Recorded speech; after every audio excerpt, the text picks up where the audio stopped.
অতএব বন্ধুরা গভীর মনোযোগ, এই দুনিয়াটা ক্ষণিকের দুনিয়া, এই দুনিয়া থাকার জায়গা না, কেউ থাকতে পারবো না। যত বাহাদুরি, যতই কিছুই করেন, ধ্যান কি আর কোনো লাভ নাই। এই আশেপাশে বিরাসের গোরস্থানে কত প্রভাবশালী লোক, কত কোটি কোটি টাকার মালিক ঘুমাইয়া রয়েছে। আজকে তারা চুপচাপ, তাদের দাপটে, তাদের প্রভাবে কোনো কিছুই হয় না। এমন একদিন আমি আপনার চলে যাব, আমার আপনার কিছু হবে না।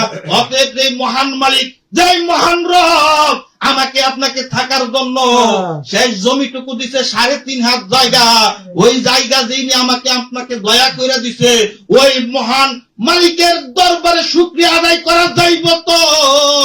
ও বন্ধুরা, সেই মহান মালিকের পায়ে একটা সেজদা দিয়ে বলতে পারবেন তো সুবহান রাব্বিয়াল আলা? বলতে পারবেন? বন্ধুরা আমার, এই জন্য মরার আগে মরতে হইব। ওই বাজারের নিচে কত মানুষ ঘুমায়া রয়েছে, অন্ধকারে ঝিঝি পোকা ডাকতেছে, ঘরের পাশে গুরুস্থান। যেই মা আপনার জন্য 12টা 1টা পর্যন্ত সজাগ রয়েছে, বাড়িতে যে পর্যন্ত আপনি না আসছেন, ওই পুরা মা বাবার ঘরের লাইটটা নিবে নাই, দরজাটা লাগায় নাই। মা জনম দক্ষিণী কান্দা সজাগ রেখে হয় বইয়া রয়েছে, নইলে শুয়ে রয়েছে। বাড়িতে যখন ঢুকছেন, ও আব্দুল করিম আইসস, আব্দুল রহিম ভাই আইসস নি? মা আইসি তো। ঠিক আছে, এবার আমি ঘুমাইতে গেলাম। এরকম ঘটনা ঘটছে কি ঘটেনি আপনার জীবনে? আজকে সেই মা বাড়িতে যায় আর তার মার মুখ দেখেন না। ওই মা আপনার আমার জন্য অপেক্ষা করে না।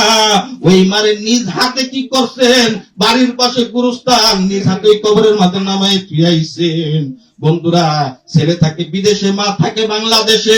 ছেলে কখন কি করে, মা কখন কি করে, ইমুতে ফোন দিলেই দেখা যায় কোন হালত আছে, কথা ঠিক কিনা। ফোন দিয়ে খবর লওয়া যায় কেমন আছে, কথা ঠিক কিনা।